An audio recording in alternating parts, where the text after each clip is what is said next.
Le diable lui-même hante encore ce sommet. Nous nous trouvons ici au cœur des Vosges, à la frontière entre l'Alsace et la Lorraine, sur le sommet de l'Urstein. Il y a fort longtemps, vivait ici un chevalier, violent et sauvage. Il aimait l'or et la guerre, mais plus encore, il désirait ardemment la fille du seigneur du Nidec. Le chevalier partit donc au château voisin du Nidec demander sa main à la jeune fille. Mais voyant sa demande refusée, le chevalier entra dans une colère sombre, et par un terrible rituel, il invoqua le diable.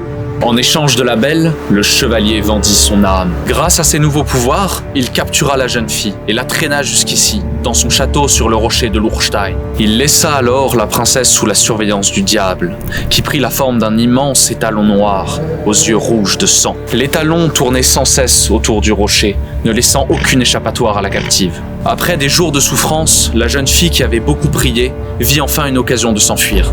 Et courant le plus vite possible, elle traversa les sommets et les vallées, sauvages et déserts. Derrière elle, elle entendait les galops de l'étalon, sourds et terrifiants, qui se rapprochaient toujours plus. À bout de force, désespérée et ensanglantée, elle tomba à genoux ici, près du village d'Abrechwiller. Dans un dernier souffle, elle pria la Vierge Marie. Au moment même, les cloches du monastère voisin sonnèrent. Le cheval diabolique se cabra et disparut dans un hennissement de colère. Là où la jeune fille était tombée, jaillit une source miraculeuse.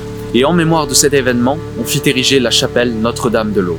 Aujourd'hui encore, cette eau est considérée comme miraculeuse. Le chevalier et le château disparurent du sommet de l'Urstein, mais le diable, lui, laissa une trace de sa présence. Ce rocher proche du sommet est appelé le Hengstfelsen, en français, le rocher de l'étalon. Toujours aujourd'hui, il jouit d'une réputation sinistre. Et en 1860, sa tête fut même brisée. Les forestiers évitent de s'attarder au Hengst quand la nuit tombe, car dans la brume naissante, on peut parfois entendre le bruit des sabots et même voir l'ombre d'un cheval aux yeux de sang.